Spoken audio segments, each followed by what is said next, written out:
Habana, si mis ojos te abandonarán, si la vida me desterrará a un rincón de la tierra, yo te juro que voy a morirme de amor y de ganas de andar tus calles, tus parques y tus lugares, virgen del camino, nuevo vedado residencial, lugares vecinos, faro del Morro y la catedral, barrios pequeños llenos de tradiciones y emociones, sábanas blancas colgadas en los balcones, sábanas blancas colgadas en los balcones, sábanas blancas colgadas en los balcones.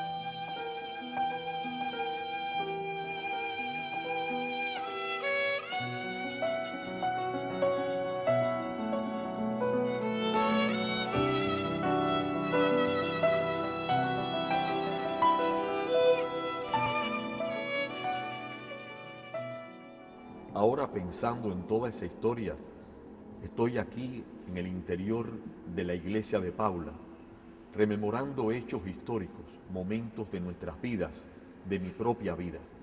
En cuántas oportunidades asistí a la obra de restauración, a los trabajos, tratábamos de limpiar las piedras, de recuperar el antiguo coro, tratábamos también de buscar cómo resolver o cómo solucionar la ausencia del gran vitral colocado en este sitio, su armadura, una gran ventana, luego de la demolición, con la finalidad de darle un poco de luz al soturno interior de la antigua ermita.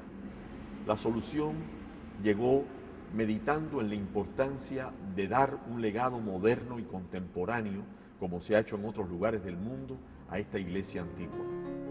El templo, con planta en cruz latina, naves cubiertas por bóveda de cañón y cúpula de base octogonal, posee una fachada de evidente filiación barroca. Su portón, en arco de medio punto, está flanqueado por columnas dóricas sobre pedestales que se intercalan en el cuerpo alto con hornacinas.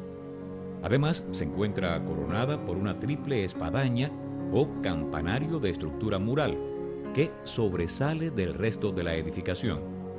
Un exponente arquitectónico único entre las iglesias habaneras. Hace ya muchas décadas dejó de existir el hospicio de San Francisco de Paula, el hospital, la calle que lleva su nombre y también la casa de recogidas de San Juan Nepomuceno, a donde eran llevadas las mujeres enfermas, abandonadas, y en este sitio se crearon distintas instituciones. Mi predecesor libró una ardua batalla para que la ampliación del tranvía eléctrico, para que no se destruyesen en beneficio de esas líneas lo que alguien llamó una crónica de piedra habanera. Numerosos intelectuales y personalidades de la época, entre ellos Emilio Roy de Leuschening, primer historiador de la ciudad, y Fernando Ortiz, se opusieron a la idea, consiguiendo la paralización de parte de las obras gracias a la declaratoria de la iglesia como monumento nacional. No obstante, el templo fue mutilado por las intervenciones realizadas para prolongar la avenida del puerto, y la institución hospitalaria fue demolida en 1946. Suprimido su original destino pío y luego de ser declarada monumento nacional, la antigua iglesia albergó algunas instituciones culturales.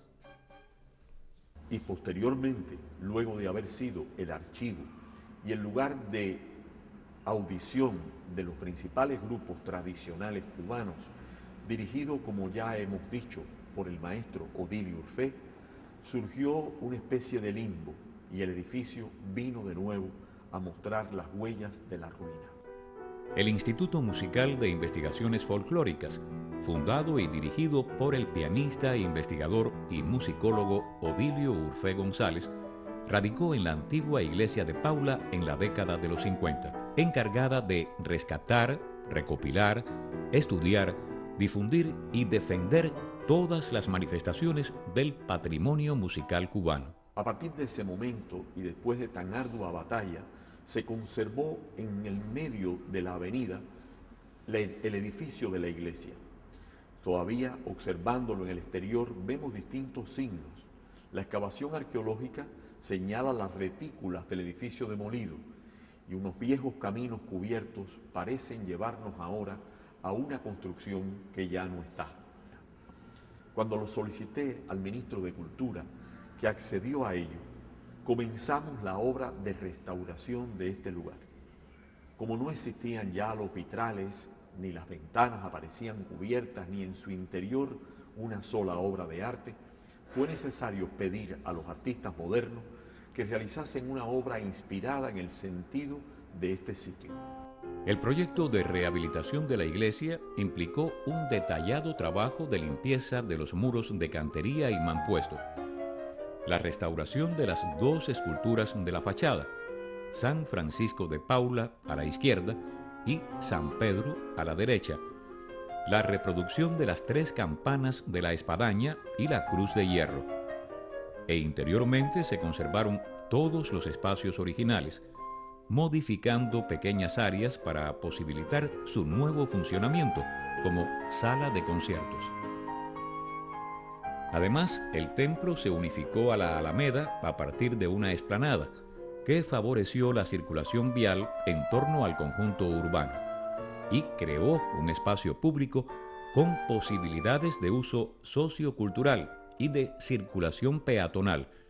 De ahí que reuní a un grupo de artistas, todos ellos ya reconocidos por su obra, y les pedí que contribuyesen generosamente a hacer el encargo. El vitral lo realizó Nelson Domínguez. Es una hermosa obra que representa la gloria de San Francisco de Paula, el triunfo de su obra generosa de altruismo y de humanidad. Cosme Proenza, en Holguín, aceptó el desafío del tríptico que cuenta la vida de San Francisco a partir de una visión mística que nos lleva a un medioevo envuelto en sombras, en el cual aparecen sorprendentemente árboles de la naturaleza y del infinito mundo del trópico.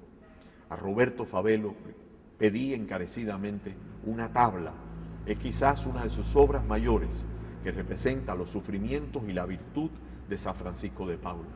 Zaira del Río aceptó el compromiso de hacer un Vía Crucis ideado y pensado por ella. Aniceto Mario e Isabel Jimeno, los dos mosaicos en las pilas bautismales, que como el altar esculpido en mármol de la isla de Pinos, estaría a cargo de Quintanilla. Rancaño pintó una bella faz de Cristo, de acuerdo a la tradición habanera, y Pepe Rafat realizaría los candelabros, una lámpara para estar perennemente encendida junto al altar y una llama hermosa, una llama indeleble y perenne, que sería como el regalo en el cual se consagraba el triunfo de la restauración. El proceso restaurador solo se consideró completo con la recuperación del órgano original de la iglesia, construido en Francia a mediados del siglo XIX.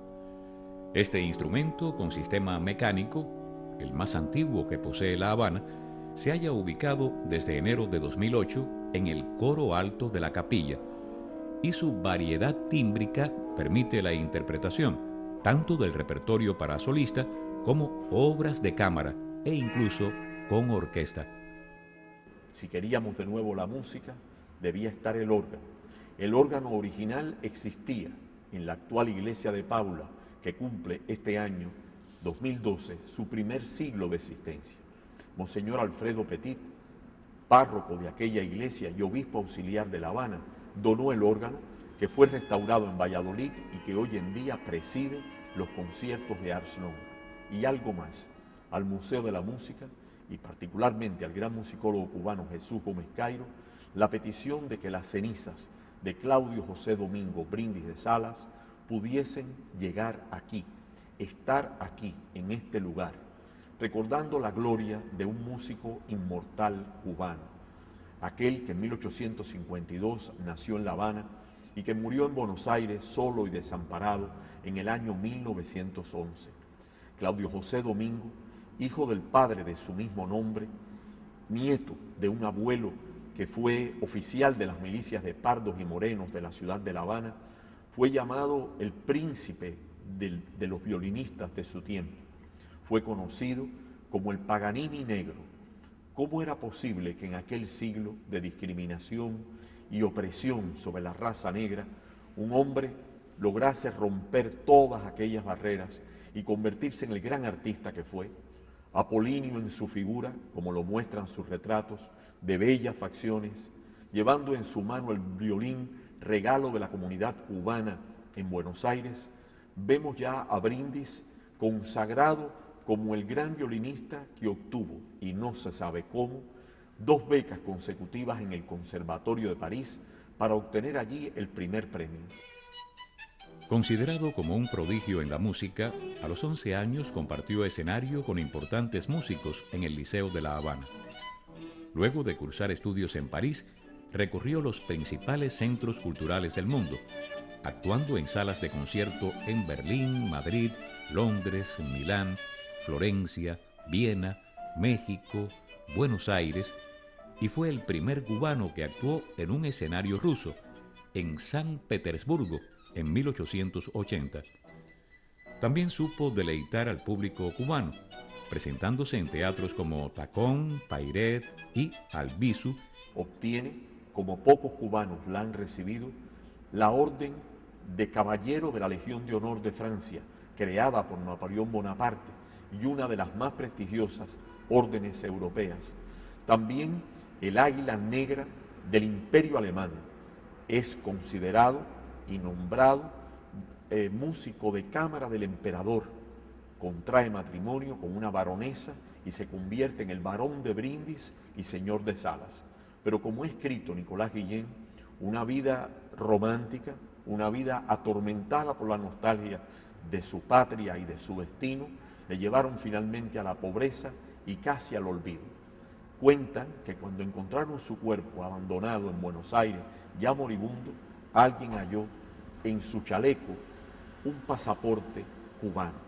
Y eso permitió identificar a aquel hombre que muy joven todavía era la sombra de lo que fue. Lo recogieron sus admiradores en Buenos Aires. Al saber de su estado, lo trataron de curar y de salvar y ya no fue posible. Brindis finalmente murió en Buenos Aires, fue enterrado allí con modestia y fue trasladado a Cuba en 1930 por gestión de la República, y sus cenizas, contenidas en en una bella urna realizada por un artista argentino, se va a convertir en un recuerdo de la presencia de Brindis. Al disponer el viaje de regreso a La Habana del insigne violinista, contrabajista y director de orquesta, sus cenizas fueron depositadas en una urna de bronce, fundida en el Arsenal de la Guerra de Buenos Aires por el escultor argentino Luis Perlotti. Así volvió a su tierra el llamado Rey de las Octavas. Había muerto pobre, habiendo vendido por unos pocos pesos su valioso violín Stradivarius.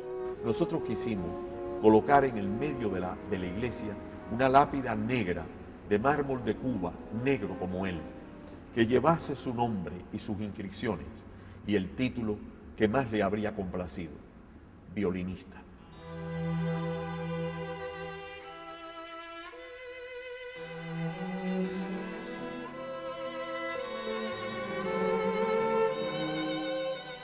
Para Brindis de Salas es este programa, y pensemos, como en otros monumentos fúnebres de hombres ilustres, que aquí están sus cenizas, pero su gloria no.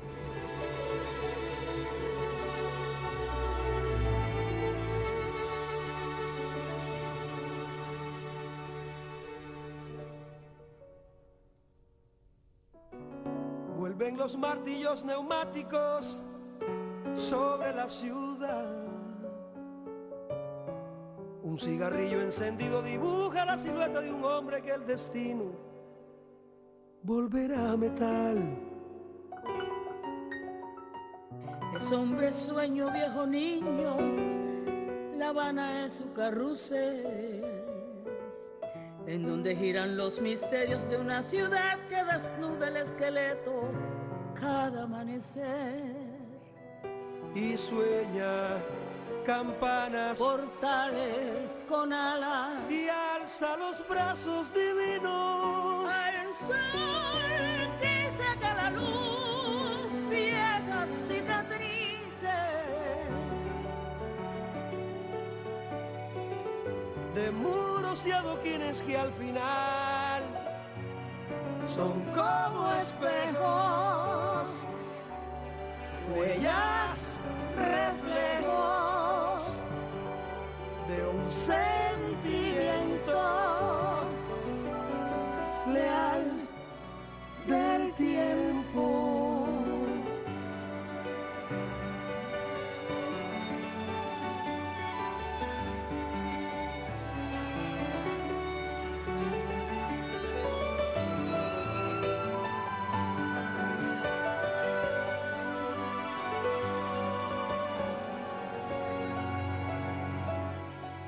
Y sueña campanas, portales con alas, y alza los brazos divinos al sol que saca la luz, viejas cicatrices